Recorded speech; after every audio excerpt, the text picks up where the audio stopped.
ፍጻሜ ይባላል መሰለኝ በግዕዝ ነገረ ፍጻሜ እንማራለን ወይንም ስለ ዘመን መጨረሻ ላስት ዴይስ ወይም ኤንድ ታይምስ እስካቶሎጂ የተለያየ ቃላቶች ይጠቀሙበታል ያው አንድ ነገር ለመግለጽ ነው ሁሉም ነገር እና ዛሬ የምንመለከተው ስለ ራፕቸር ነው ራፕቸር ወይንም ደግሞ ንጥቀት ብዙ ጊዜ ሰምተነዋል እና እንዴት ይሆናል እንደዚህ የሚለውን ጥያቄን ለመመለስ ሞክራለሁኝ ግን ላሳይ የምፈልገው ነጥቤ ዋናው ምንድነው በዚህ በንጥቀት መቃረብ ዘመን ቤተክርስቲያን ምን ትመስላለች የአማኞች ሕይወት ምን ይመስላል የምናየው ዘመናችንን መጽሐፍ ቅዱስ ሲናገር ስለ ይሳኮር ልጆች ሲናገር ዘመኑን ምን ያረጉ ነበር ይመረምሩ ነበር ይላል ስለዚህ ጥበበኞች ነበሩ ይላል ጌታ ኢየሱስ ክርስቶስ ምን አለ በአዜብ ላይ ይላል ወይንም ደግሞ ደመና ሲሆን ዝናብ ሊዘንብ ነው ትላላችሁ አሁን ብራ ነው ሊሆን ትላላችሁ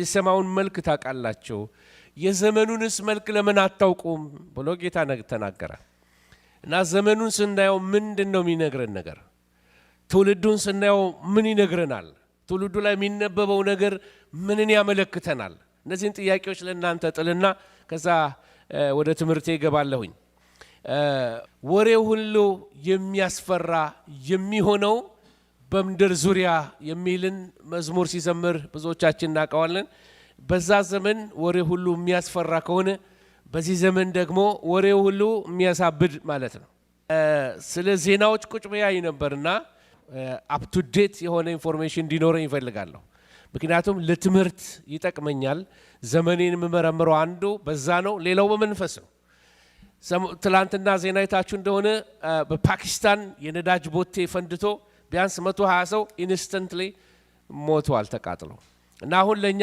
የለመድነው መተናል ሚዘገንን ዜና ዲሲንተሳይዝድ ሆነናል ጆሮአችን ለመደው አስደንጋጭ ነገር አያስደነግጠንም ድሮ ትንሽ ቁስል ስናይ ስቅጥጥ የሚለን ነገር ዛሬ የተቆረጠ አንገት ብናይ እንኳን የለመድነው መጣን አስለመደን ጠላት በማሳየት አስለመደን በሲኒማ አስለመደን በምን አስለመደንና አሁን በፍንዳታ በአደጋ በመኪና በመግጨት በምን አደጋ ላይ እየተፈጠረ ዓለም ላይ ሲመጣ ብዙ አልገርም ይያለን መጥቷል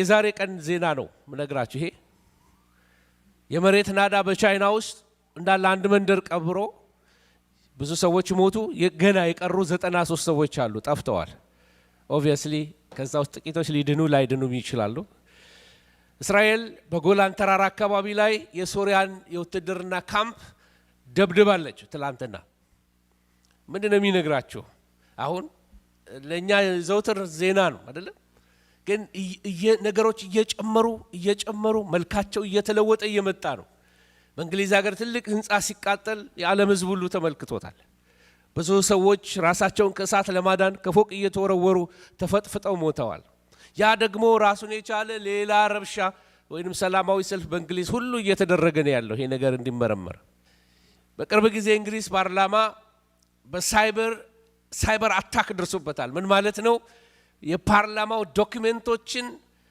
ከየት እንደሆነ በማይታወቅ አንዳንዶች ራሻ ናት ይላሉ ሌላው ቻይና ነው ይላሉ ሌላው ኖርዝ ኮሪያ ነው ይላሉ ስለዚህ ኢንፊልትሬት አድርገው ዶክመንቶቻቸውን ዳታዎቻቸው ሚስጥሮቻቸውን ለማግኘት ብዙ እንትን ሆነዋል እንደ ወረራ ነው የሚቆጥሩት ሳይበር አታክ እና ወረራ አይለያይም ይሄኛው በኮምፒውተር ነው ያ በጀቶች ነው ግብጽ ሳውዲ አረቢያ ኩዌት እና ደግሞ ባልሳሳት እንደዚህ አረብ ኤሚሬትስ አንድ ላይ ሆነው አመፀውባታል ማለት ዘግተውባታል ምንም አይነት መኪና ወደዛ አይገባም ምግብ እቺ ላንድ ሎክ የሆነች ሀገር በጣም ትንሽ አይላንድ ናት ስለዚህ ከኢራን ከቱርክ ምግብ እንደ ጉድ እየሄደላት ነው ያለው እና ዓለም እዛ ሰፈር ያለው ግጭት በጣም የገረመኝ ነገር ይሄ ነው እዛ ሰፈር የነበረው ግጭት በካታርና በአረቦቹ መካከል የተነሳው ግጭት ፖለቲካል ግጭት ወደ ጅቡቲና ኤርትራ መጥቶ ጅቡቲና ኤርትራ አሁን ግንባር ለግንባር ተያይዘዋል ሊጣሉ ማለት ነው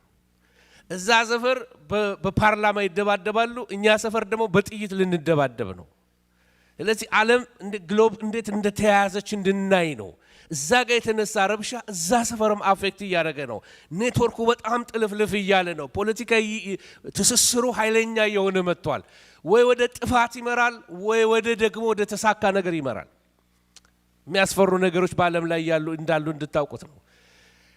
ቻይና እንደ ብርታቷ ብዙ ነገር ማድረግ ትችላለች። ነገር ግን አንዳንድ የተከለከለችው ውሃዎች አሉ መሄድ የሌለባት። ጃፓን ጋር ጠጋ ያለች ነው፣ ብዙ አይስማሙም። ስለዚህ ጃፓን በዚህ ኮምፕሌን እያደረገች ነው። ጃፓንን ዲፌንድ የምታደርግ አሜሪካ ናት። ስለዚህ ጃፓንን የነካ ነው ትላለች አሜሪካ ደግሞ። ስለዚህ ነገሮች እሳት ቢጫሩ ዓለም ሁሉ ልክ ኬሮሲን ወይንም ደግሞ ጋዝ እንደተለኮሰበት ነገር በአንድ ጊዜ ከሚድል ኢስት አፍሪካ፣ ከአፍሪካ አውሮፓ እንደ እሳት ሊያዝ እንደሚችል እንድናውቅ ነው። በጣም ቮለታይል ወይንም አደገኛ ሁኔታዎች በዓለም ላይ ያሉ ነው። ከዚህ ጋር በማያያዝ ብዙ ሰዎች ጋዜጠኛ እየሞተ ነው። ድሮ ይሄ ኖርማል አይደለም። ጋዜጠኞች በሞሱል ወይንም በኢራቅ ውስጥ እየተገደሉ ነው ያሉት። ሪፖርት እያደረጉ ላይቭ እየተገደሉ ነው ያሉት። ሌላው ደግሞ ሞራል ኮራፕሽን በዓለም ላይ በጣም በሚያስፈራ ሁኔታ ሄዷል። መንግስታት የሰዶማውያንን መብት ለማስከበር ብዙ ደረጃ ላይ ደርሰዋል። ስለዚህ ብዙ የሚያስፈሩ ነገሮች እየመጡ ነው ያሉት። ምንድነው የሁሉ መዘበዝባችሁ? ምንድነው የምትናገረው ፓስተር ልትሉኝ ትችላላችሁ። የዘመኑ መልክ ምን ይመስላል? ዜናዎቻችን ምን ይመስላሉ? ጋዜጦቻችን ምን ይናገራሉ? የሰው አእምሮ በምን ተይዟል? ፕሮፌሽናል ዓለሙ በምን ተይዟል? የቢዝነስ ዓለሙ በምን ተይዟል? ይህንን ነገር ካወቅን የምድርን ወደ አቅጣጫዋን ምን እየመራት እንዳለ ልንረዳ እንችላለን። ዛሬ የምንነጋገረው ስለ ንጥቀት ነው። ንጥቀት ከቤተ ክርስቲያን ዶክትሪኖች ወይንም ትምህርቶች ሁሉ አንገብጋቢ ምንድነው አልኳችሁ? አንገብጋቢ ትምህርት ነው። ብዙ አስተማሪዎች ተነስተዋል። እነ ጆን ኤካርት የሚባሉ በአሜሪካን ሀገር በኢትዮጵያ ላይ ብዙ ስራ የሰሩ መንፈሳዊ ሰዎች ናቸው። ከሰማይ ኢየሱስ ክርስቶስ በፈረስ ይመጣል እያሉ ያላግጣሉ፣ ይስቃሉ። ከፑልፒት ላይ ሰባኪዎች ናቸው። ይሄ ፕሪቸሪስት ቪው ይባላል። በኋላ አመጣላችኋለሁ፣ ልዩነታቸውን ላሳያችሁ ሞክራለሁ። ለዚህ ሰባኪዎች እንኳን የታለ የመምጣቱ ተስፋ እያሉ መዘበት ጀምረዋል። ጌታ ግን ስለ ተስፋ ቃሉ አይዘገይም። እግዚአብሔር ስም ብሩክ ይሁን። ስለዚህ የክርስትና አስተምህሮት ነው። ትምህርቶች በሙሉ ምድራዊ እንድንሆን እያደረጉን ነው ያሉት። ብዙ ትንቢቶች እየሰማን ነው። ስለ ኑሯችን ያስፈልገናል። ይሄኛውንም ትንቢት አትርሱ። ኢየሱስ ይመጣል። እነሆ በቶሎ እመጣለሁ ይላል ጌታ። ክብር ለእግዚአብሔር ይሁን። በእኔ ዘንድ ደመወዝህ አለ ነው የሚለው ጌታ። ለእያንዳንዱ እንደ ስራው እሰጠዋለሁ አለ ጌታ። ስለዚህ አንገብጋቢ የክርስትና ትምህርት ስለሆነ በየትኛውም ዘመን ዓለም በጣም እየሰለጠነች በሄደች ቁጥር እኛም ትምህርታችንን እያሰለጠን ነው። ሌላ አይነት አድርገን ልንቀይረው አንችልም። ወንጌል ለዘላለም ወንጌል ነው፣ ምንም አይቀነስበትም። ክብር ለእግዚአብሔር ይሁን። ስለዚህ አሁንም አንገብጋቢ ነው ለዚህ ቤተ ክርስቲያን፣ አሁንም አንገብጋቢ ነው ለዚህ ትውልድ። አባቶቻችን ወንጌልን ሲያስተምሩን ስለ ጌታችን ስለ ኢየሱስ ክርስቶስ መምጣት አፈ ታሪክ አድርገው አይደለም ያስተማሩን፣ መጽሐፍ ቅዱስ ጠቅሰው ነው ያሳዩን። ይኸውልህ የእግዚአብሔር ቃል ይሄን ይላል፣ ልጄ ሆይ ይሄንን ቃል አስተውል፣ ጌታ በደመና በክብር ይመጣል ብለው አስተምረውናል በእግዚአብሔር ቃል። ለዚህ ቃሉ ለዘላለም ይኖራል። ግራ እንዳናጋባው ሌላው ልናውቀው የሚገባው ነገር አንገብጋቢ ትምህርት ነው። ሁለተኛ ደግሞ ከዳግም ምጽአት የተለየ ነገር ነው። ዳግም ምጽአትና ንጥቀት ሁለት የተለያዩ ክስተቶች ናቸው። ንጥቀት ከዳግም ምጽአት በፊት የሚመጣ ክስተት ነው። በመካከላቸው 7 ዓመት አለ። ቀኒቱንና ሰዓቲቱን አታውቁምና የሚለው መጽሐፍ ቅዱስ ስለ ንጥቀት ነው። የጌታ መምጣት ግን ከንጥቀት በኋላ ዳንኤል ቁጭ አድርጎልናል፣ ካልኩሌት አድርገን እንድናውቀው። ቁጥሩን ሁሉ አሳያችኋለሁ። እኛ ከተነጠቅም በኋላ የሚቀሩ ሰዎች ካሉ ካልኩሌት አድርገው ኢየሱስ በዚህ ቀን ይመጣል ማለት ይችላሉ። አሁን ግን በዚህ ቀን ኢየሱስ ክርስቶስ ይመጣል ወይንም ሊነጥቀናል የሚል ትንቢት ብትሰሙ ከእግዚአብሔር አይደለም። ቀንና ሰዓቲቱ ምን አታረጉም። ስለዚህ ንጥቀትና ዳግም ምጽአትን አንደባልቀው ያኔ በጣም ፕሮፌቲክ ኮንፊውዥን ውስጥ እንገባለን፣ ግራ መጋባት ውስጥ እንገባለን። ከዛ ጋር አያይዤ ላሳያችሁ የምፈልገው በዛሬው ትምህርታችን ላይ የአማኞች በህይወት እያሉ መወሰድ ነው። አንዳንድ ሰዎች ምን ይላሉ?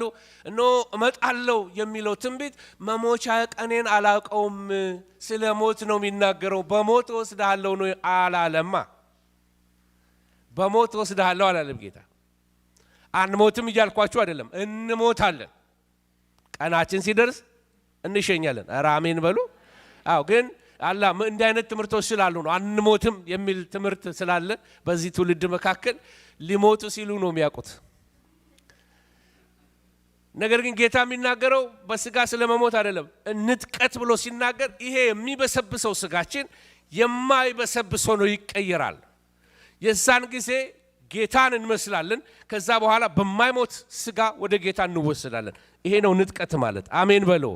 ይሄንን መጽሐፍ ቅዱስ ጳውሎስ ምን ይላል? የተባረከው ተስፋችን ይሄ ነው ይላል። ዘላለማዊ ነው። ምክንያቱም የተሰሎንቄ ክርስቲያኖች ዘመድ አዝማድ ጓደኞቻቸው የጌታ የሆኑት ሁሉ እየሞቱ ሲመለከቱ በጣም በጭንቀት ውስጥ ገቡ። ገና የ3 ወር ክርስቲያኖች ናቸው የተሰሎንቄ ክርስቲያኖች። ስለዚህ እነዚህን የ3 ወር ክርስቲያኖች ጳውሎስ የጻፈላቸው ስለ ንጥቀት ነው የጻፈላቸው። ከየት አመጣው ጳውሎስ ይሄንን ትምህርት?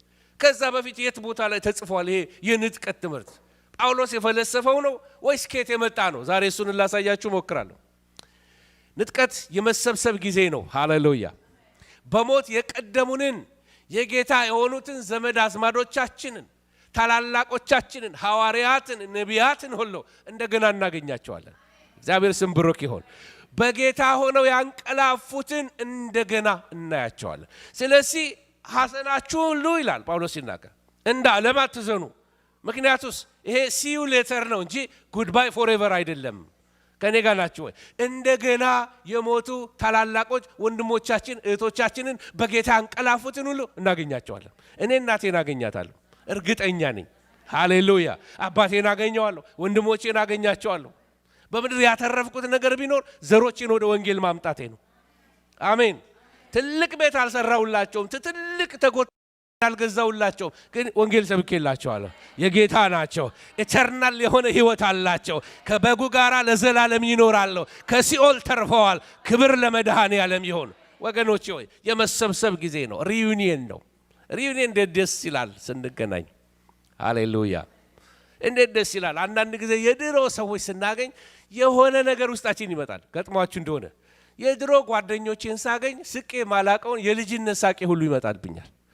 የድሮ ደስታ ይመጣልኛል። የድሮ ወሬ ሳወራ አቤት እንዴት ደስ ይላል። እንደዛው አንድ ቀን በጌታችን በኢየሱስ ክርስቶስ ፊት ሁላችንም እንሰበሰባለን። እስቲ አሜን በሉ። ኧረ አሜን። ይሄ ነው የተባረከ ተስፋችን፣ ተባረከ ተስፋችን። ስለዚህ ለዘላለም ጎረቤቶች ነን። ቀድማችሁኝ ከሄዳችሁ እዛ እንገናኛለን። ቀድሚያችሁ ከሄድኩ እዛ እንገናኛለን። እስቲ አሜን በሉ። ምክንያቱም አገር አለን በሰማይ፣ የተባረከ ተስፋ አለን፣ የዘላለም ህይወት አለን፣ ንጉስ አለን፣ መንግስት አለን፣ አገር አለን፣ ወርቅ የሆነ አስፋልት ያላት አገር አለን። ክብር ለመድኃኔዓለም ወገኖቼ ሆይ። ስለዚህ የቅዱሳን ደግሞ የትንሣኤ ቀን ነው። ጌታ ኢየሱስ ክርስቶስ መለከቱ ድምጽ ሲሰማ ሙታን የማይበሰብሱ ሆነው ይነሳሉ ይላል። ስለዚህ የሙታን ትንሣኤ ይሆናል። ከዚህ የተነሳ ከሞት ማምለጥ አለ። ሞት ሆይ ድል መንሳትህ ወዴት አለ ይባላል የዛን ጊዜ። አሜን። ንጥቀት ቅጽበታዊ ነው የሚሆነው፣ አስበነው የሚሆን አይደለም። ድንገት አሁን እዚህ ያለ ነው ጌታ ሲጠራ ወይንም ደግሞ ንጥቀት በሚሆንበት ሰዓት ላይ ቅጽበታዊ ነው። in a twinkle of an eye በኋላ መጣበታለሁ። እንደ አተም አይነት ስለሱ ነግራችኋለሁ። እና በጣም ድንገት ነው የሚሆነው። አይናችን ብልጭ ብላ ከዛ ስፒድ ባነሰ እንዴት እግዚአብሔር ተመልከቱ፣ ይሄን የሚያህል ፍጥረት ፈጥሮ እግዚአብሔር within second ሌላ አድርጎ መስራት ይችላል። ለእግዚአብሔር የሚሳነው የለም። ትልቁ እግዚአብሔር ትልቅ ስራ በህይወታችን ይሰራል። ለኤተርናል ኪንግደም የተጠራን ሰዎች ስለሆንን ኤተርናል የሆነ አካል እንለብሳለን። ኢየሱስ ክርስቶስ ከሞት ሲነሳ ለብሶት የነበረውን አካል እኛም እንለብሳለን። በግድግዳ ውስጥ አልፎ ሰላም ለእናንተ ይሁን ብሎ ኢየሱስ እንደመጣ እኛም ግድግዳ አይዘንም። ትዊንክል ኦፍ አን አይ በቅጽበት አይን ስንለወጥ የዛን ጊዜ ይሄ ነገር ሊይዘኝ አይችልም። ሃሌሉያ። ኧረ አሜን አሜን። ይሄ ግድግዳ ሊይዛችሁ አይችልም። ህንፃው ሊይዛችሁ አይችልም። ምንም ግዑዝ ነገር በምንም ነገር ውስጥ እናልፋለን። ኦ ሃሌሉያ። ንጥቀት ሌላው ሚስጥር ነው። ከምንድን ነው ሚስጥር የሆነው? በኋላ አሳያችኋለሁ እሱን። በጣም መርሳት የሌለብን ነገር ንጥቀት በጣም ኤሚነንት ነው፣ በጣም ቅርብ ነው። ቶሎ ይሆናል፣ ድንገት ይሆናል። በማናስብበት ሰዓት ይሆናል። ይሄንን ስናስብ ታዲያ ህይወታችን የተዘጋጀ እንዲሆን መንፈስ ቅዱስ ይፈልጋል። በጣም በሚያሳዝን ሁኔታ ግን የዘመኗ ቤተክርስቲያን የጣለችው አንዱ እንቁዋ የትንቢትን ትምህርት ነው። ይሄኛው ትንቢት መረሳት የሌለበት ትንቢት ነው። ትንቢት ሁሉ ምን ይሆናል ይላል መጽሐፍ ቅዱስ? ይሻራል ብሎ ይናገራል። ይሄ ትንቢት መረሳት የሌለበት ትንቢት ነው። ኢየሱስ ክርስቶስ በክብር ይመጣል። ቢሰማን ባይሰማን፣ ሞቅ ቢለን ባይለን፣ በእኛ ስኬጁል አይሄድም ጌታ። በራሱ ሰዓት ጌታ ብቅ ይላል ጌታ። አሜን ሃሌሉያ። የዛን ጊዜ ቆይ ገና ነኝ ምንም አይሰራም የዛን ጊዜ። ከዛ በኋላ ያለው ኢተርናሊ ነገሮች ሁሉ ይለወጣሉ። አንድ ትምህርት እያዘጋጀው ነው ለማይነጠቁ የሚል ትምህርት አለኝ እና ያንን እንደው ጌታ ቢረዳኝ በተለያየ ቋንቋዎች ማቅረብ እፈልጋለሁ። ለማትነጠቁ ለናንተ ይላል መልእክቱ ማድረግ ያለባቸው። አሁን በምድር የለንም። ይሄን ስትሰሙ ብዙ ሰው ሲጠፋ አስተውሉ። እንዲህ ይሆናል፣ በኢየሩሳሌም እንዲህ ይሆናል፣ በአውሮፓ እንዲህ ይሆናል ብዬ ነገሮችን ለማስቀመጥ ሞክራለሁ እና አይ ሆፕ ያን ሜሴጅ እናንተ የምትሰሙ አያድርጋችሁ ጌታ። ሌፍት ቢሃይንድ እንዳትሆኑ እግዚአብሔር በመንፈስ ቅዱስ ይቀስቅሳችሁ። አሜን በሉ። የግሪክኛውን ቃል መጠቀም ፈልጋለሁ። ንጥቀት የሚለው ቃል ሃርፓዞ ይላል። የግሪክኛው ቋንቋ ምን ማለት ነው? ድንገት ምንጭቅ አድርጎ ከአደጋ መካከል ማውጣት ማለት ነው። ድንገት አንድ ሕፃን ልጅ ትዝ አለችኝ። ከቤታችን ፊት ለፊት በትልቅ በርሜል ላይ ውሃ ሞልቶ ቁጭ ብሏል እና ያቺ ሕፃን ልጅ በጣሳ እንዲህ ያረገች ስትጫወት አልፊያት ሄጃለሁ። በጣም የሚገርመኝ ግን መንገድ ላይ ከሄድኩ በኋላ በማላቀው ሁኔታ ወደ ቤቴ ተመለስኩ እና ልክ ስመለስ ያቺ ሕፃን ልጅ በጭንቅላቷ ውሃ ውስጥ ገብታለች። እግሯ ይንፈራገጣል እና በርሜሉ ከሷ ቁመት በላይ ነው። ምንም ያደረኩት ነገር ቢኖር ምንድነው? ዘልዬ በረንዳቸው ላይ ወጥቼ አንጠልጥዬ ወደ ታች ዘግዝቄ ልጅቷን ስትጮህ ገና ከቤት ውስጥ ቡና የሚጠጡ ሴቶች ሁሉ እየተጫጫሁ ወጡ። እስካሁን ድረስ ያ ታሪክ እዛ ሰፈር ይወራል። መንጭቆ ማዳን ሃርፓዞ ድንገት ከሚመጣው ቀሳፊ ነገር፣ በምድር ላይ ከሚመጣው ቁጣ፣ ከሚመጣው እርግማን ሊከፈቱ ላሉት በነዛ ማህተሞች፣ ጽዋዎች፣ መለከቶች ሰባት ሆነው የሚመጡ በጣም አስደንጋጭ ይሄንን ያጋንንትን ሰራዊት ለመምታት እግዚአብሔር ከሰማይ የሚልከው እነዛ መቅሰፍቶች ሁሉ ጻድቁን እንዳያገኙት፣ ሃሌሉያ፣ ጻድቃንን ቤተክርስቲያንን እንዳያገኙት ሃርፓዞ ያረጋታል ጌታ፣ ይነጥቃታል ጌታ። አሜን አሜን አሜን አሜን። ስለዚህ የተባረከ ጌታ ስሙ የተባረከ ይሁን። የተባረከ ተስፋ አለን። መመንጨቅ ማለት ነው። ሌላው ፓሮሲያ ማለት ነው። ይሄ ደግሞ ፍቅርን መግለጫ ነው። በጣም የሚናፈቅን ወዳጅ ሄዶ ጥም ብሎ በቃ ማቀፍ ነው። እንደ ሪዩኒየን እንዳልኳችሁ ነው። ያ ቀን ጌታን በክብር እናየዋለን። አይኖችህ ንጉሱን በውበቱ ይመለከቱታል። አረ አሜን። ይሄ ለዘመናት ፓስተር እኝኝኝኝ ያለ የሚሰብክልን ኢየሱስ የዛን ጊዜ ያለ ሰባኪ ታየዋለህ። አሜን ሃሌሉያ። ያለ ምንም መካከለኛ ያለ ምንም ማዳመቅ ክብሩን እንመለከተዋል። የዛን ጊዜ ሳባ ንግስት ያለችውን አስታውሱ። ምን ብላ ተናገረች? በአገሬ ያለው የነገሩኝን እኩሌታውን እንኳን አልነገሩኝም። ባየችው ነገር ልብ አልቀረላትም፣ ነፍስ አልቀረላትም። የሰለሞን ክብር፣ የሰለሞን ቤተ መቅደስ፣ የሰለሞን ቤት፣ የሰለሞን ባሪያዎች፣ የቤቱ ዩኒፎርም፣ አለባበሳቸው፣ አቋቋማቸው፣ ምግብ አሳላፊዎች አይታ ነፍስ አልቀረላትም። ያን አይታ ነው እኩሌታውን እንኳን ስለ ክብር አልነገሩኝም አለችው። ኢየሱስን ስናየው እንደሱ ነው። ምንም እኮ አልተሰበከልንም ስላንተ እንለዋለን። አልናውቅም እኮ ኢየሱስ እንለዋለን። እንደዚህ አይነት ውብ ነህ እንደ እንለዋለን። ኢየሱስ ይህን ፍቅር ጌታ ይመልስብን። የእሱ ፍቅር ከምድራዊ ነገር ከቁሳቁስ ፍቅር ይብለጥብን። ወደ እሱ ፍቅር፣ ወደ መስቀሉ ፍቅር፣ ወደ ኢየሱስ ፍቅር ጌታ በመንፈሱ ይመልሰን። ዛሬ ፓሮሲያ በሱ ላይ ጥምጥም ጌታን አግኝተ ነው ጥምጥም። የናፈኩ ጌታ አንተ ነህ። ያዳንከኝ ጌታ አንተ ነህ። ጠላቴን የመታህልኝ አንተ ነህ። ስሜን በሕይወት መዝገብ የጻፍክልኝ አንተ ነህ። ክብር ለአንተ ይሁን። መጠምጠም በኢየሱስ ላይ ፓሮሲያ ይሆናል። ቤተ ክርስቲያን ሙሽራን ታገኘዋለች። ሙሽሪትና ሙሽራው ይገናኛሉ። ሐሴት ይሆናል፣ ዜማ ይሆናል፣ እልልታ ይሆናል። ሃሌሉያ! ማራናታ ማራናታ። እስቲ እጆቻችሁን አንስታችሁ ማራናታ በሉ። ማራናታ አሜን። ጌታ ኢየሱስ ሆይ ቶሎና። ማራናታ አሜን። ጌታ ኢየሱስ ሆይ ቶሎና። ሃሌሉያ! ሌላው ንጥቀት የተጠቀሰበት አንዱ ቃል ኤፒናጎግ ማለት ነው፣ መሰብሰብ ነው። ጻድቃን ሁሉ ከምድር ጫፍ እስከ ጫፍ ሙታን ሕያዋን በሙሉ ይሰበሰባሉ በዙፋኑ ፊት። ሃሌሉያ! ተሰብስበን ልንቆም በጌታ ፊት አሜን። ቀኑ ደርሷል ሊነፋ መለከት፣ ሕዝብ ይጠራል ካለበት በፍጥነት። ተሰብስበን ልንቆም በጌታ ፊት ሃሌሉያ! የድሮ ዝማሬዎቻችን ሁሉ ኢየሱስን መምጣቱን የሚያነቁን ነበሩ። ከሞላልኝ ከጎደለልኝ ሕይወት እንድንወጣ ጌታ ይርዳን። ሌላው ቃል ፋኔሮስ ነው። ፋኔሮስ መገለጥ ማለት ነው። ጌታ ሲገለጥ ማለት ነው። ሁለቱን የንጥቀትንና የምጽአትን ልዩነት ላሳያችሁ እፈልጋለሁ። ስለ ንጥቀት ሲናገር መጽሐፍ ቅዱስ ኢየሱስ ክርስቶስ በአየር በደመና ይመጣል ይለናል። ስለ ምጽአት ሲናገር ኢየሱስ ክርስቶስ ወደ ደብረ ዘይት ወደ ተራራ ላይ ፊዚካሊ በዛ እንደሚቆም ወደዛ ይመጣል ይለናል። ፊዚካሊ በደብረ ዘይት ተራራ ላይ እግሮቹ ይቆማሉ። አሜን አሜን። የደብረ ዘይት ተራራ ሁለት ቦታ ይከፈላል። ከዛ በኋላ ቀጥታ በጎልደን ጌት በሚባለው ቀጥታ ያበር ይከፈትለታል። ከዛ ኢየሱስ ክርስቶስ ፊት ለፊት ባለው በዛ በቤተ መቅደስ ውስጥ ይገባል።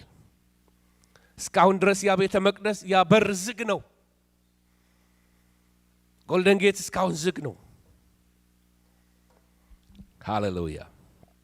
ስለ ንጥቀት ሲናገር ኢየሱስ ለቤተ ክርስቲያን ይመጣል ነው የሚለን። ነገር ግን ኢየሱስ ክርስቶስ ከቤተ ክርስቲያን ጋር ይመጣል። አሜን። ተነጥቀን እዛው አንቀርም። ከ7 ዓመት የበጉ ሰርግ ካረግን በኋላ ሽልማት ከተሰጠን በኋላ ስራችን በሱ ፊት ከተመዘነ በኋላ ቤተ ክርስቲያን ከሙሽራው ጋር ሙሽራዋን አጅባ አብራ በክብር ትመለሳለች። ኦ ሃሌሉያ! እንዴት ያለ ትልቅ ቀን ይሆናል! እንዴት ያለ የተባረከ ቀን ይሆናል! አቤት ሃሌሉያ! ምድር ሁሉ በሱ ይደነቅበታል። ሃሌሉያ! የለም ያሉት አለ ይሉታል። ሞቷል የለም he was a good teacher ያሉት no, he is the king of kings, he is the lord of lords, he is the alpha and the omega, he is the beginning and the end. ሃሌሉያ! ክብሩን ያውታል። እንደ በግ መጥቶ አላቅጠውበት ሰቅለውታል። አሁን ግን የሚመጣው እንደ በግ አይደለም፣ እንደ ይሁዳ አንበሳ ነው። በክብር ይመጣል፣ በኃይል ይመጣል፣ በብረት በትር መንግስታትን ሊገዛቸው ይመጣል። ነገስታት ሁሉ በፊቱ መጥተው ይሰግዱለታል። ክብር ለእግዚአብሔር ይሁን። ንጥቀት በብሉይ ኪዳን ውስጥ ስትመለከቱ ያልታወቀ ምስጢር። በብሉይ ኪዳን ያሉ ነቢያት ስለ ንጥቀት ምንም ነገር አላዩ። ስለ ጌታ መምጣት ግን ተናግረዋል። ሄኖክ ምን ብሎ ተናገረ? ጌታ ከአላፋት መላእክት ጋር ሆኖ ይመጣል ብሎ ተናገረ። ሄኖክ ገና በዘፍጥረት ውስጥ ማለት ነው። ሌሎችም ሁሉ ኢየሱስ ይመጣል ወይንም ይመጣል፣ ጌታ ይመጣል፣ እግዚአብሔር ይመጣል እያሉ ተናግረዋል። አስተውሉ። አሁን ስለ ንጥቀት ግን አልተናገሩ።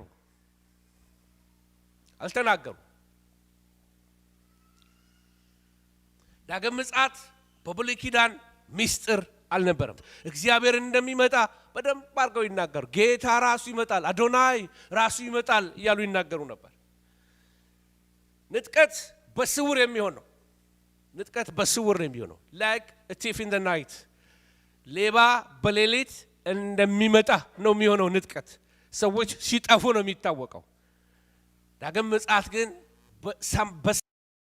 ላይ በግልጥ በብዙ ድምፅ በብዙ ደመና በብዙ ክብር ምድር እየተንቀጠቀጠች ሰማይና ምድር እያየው ነው ኢየሱስ በግልጥ የሚመጣው። ስለዚህ ሁለቱ የተለያዩ እንደሆኑ እንድታዩልኝ ነው። ትንሽ ጨምሬ አንዳንድ ምሳሌዎች ልጻቸው። ንጥቀት ከጌታ ቀን ጋር ይያዛል። የጌታ ቀን እያለ ይናገራል። አንደኛ ቆሮንቶስ ላይ ታያላችሁ። ዳግም ምጽአት ግን የሚያያዘው ከራሱ ከጌታ ከኢየሱስ ክርስቶስ ቀን ጋር ነው። የእግዚአብሔር ቀን የቁጣው ቀን፣ የፍርድ ቀን እያለ ነው የሚናገረው። ስለዚህ በብሉይ ኪዳን ላይ ሄዳችሁ ስትመለከቱ በተሰሎንቄም ላይ ጨረፍ አድርጎ ይናገረዋል። ሌላው ንጥቀት የበረከት ጊዜ ነው። ዳግም ምጽአት ግን የፍርድ ጊዜ ነው። ንጥቀት የበረከት ጊዜ ነው። አሜን አሜን። ስለዚህ ዳግም ምጽአት የፍርድ ጊዜ ነው። እዛ ጊዜ ላይ ቤተ ክርስቲያን ከዓለም ጋር አብሮ ይፈረድባታል የሚሉ አሉ። አሳያቸዋለሁ ምን አይነት ትምህርት እንደሆነ እሱን። ሌላው ደግሞ በድንገት በቅጽበት ዓይንንም የሆነው ንጥቀት፣ ነገር ግን ይሄኛው ደግሞ በምድር ዙሪያ ያለ የዓለም ሕዝብ ሁሉ በግልጥ እየተመለከተው ነው። ስውር አይደለም ብያቸዋለሁ። ይሄኛው በቅጽበት ዓይን የሚሆነው፣ ይሄ ግን ሰው ሁሉ እየተመለከተው ነው። ምንም ስውር ነገር የለውም። ኢየሱስ ይመጣል። ሰማይ ያየው ልክ አሁን ዛሬ እዚህ ቁጭ ብለን እንደምትበቅ ምድር ሲንቀጠቀጥ ዓለም ሁሉ ሁካታ ሲሞላ ሰው ሁሉ ወደ ሰማይ ሲያንጋጥጥ ኢየሱስን ያየዋል። መላእክትን ይመለከታቸዋል። እና ምናልባት ለአንዳንዶች ምን ይላሉ? ኤሊያኖች መጡብን ነው የሚሉት። ምክንያቱም አስቀድሞ ሆሊውድ የሰበካቸው ነገር አለ። ሆሊውድ ምን ብሏቸዋል? ኤሊያንስ አይደለም ኢቲ ኤሊያንስ ከልጅነት ጀምሮ ልጆቻችንን በደም ፊድ አድርገዋቸዋል። ኢየሱስ ኤሊያን አይደለም። የራሱ ምድር ናት። እሱ የፈጠራት ናት። ሁሉ ከእርሱ በእርሱ ለእርሱ። አሜን። እግዚአብሔር ስም ብሩክ ይሁን። ቀጥዬ ደግሞ ለማሳየት ያህል ንጥቀት በቤተ ክርስቲያን ላይ የሚያተኩር ብቻ ነው። እስራኤልን አይጨምርም፣ አሕዛብን አይጨምርም። ቤተ ክርስቲያንን ብቻ። ለምን? ሙሽራው ቤተ ክርስቲያን ናት። ሃርፓዞ የሚያደርገው ቤተ ክርስቲያንን ብቻ ነው። ዳግም ምጽአት ግን የሚጨምረው ተመልከቱ፣ በእስራኤልና በአሕዛብ መንግስታት ላይ ያተኩራል። ያ ጊዜ የያዕቆብ መከራ ተብሎ ነው የተጠቀሰው በመጽሐፍ ቅዱስ ላይ። ለያዕቆብ አልቅሱለት፣ ለያዕቆብ ጸልዩለት፣ እንደዚህ ተብሎ የተማለደለት ጊዜ ነው። ከዛ በመቀጠል ደግሞ 9ኛ የምታዩት ኢየሱስ እንደ ብሩህ የንጋት ኮከብ ሆኖ ነው ለቤተ ክርስቲያን የሚመጣላት። ነገር ግን እንደ ጽድቅ ፀሐይ በማብራት በፈውስ ክንድ ወደ ምድር ይመጣል። በተገለጠ ክብር ማለት ነው።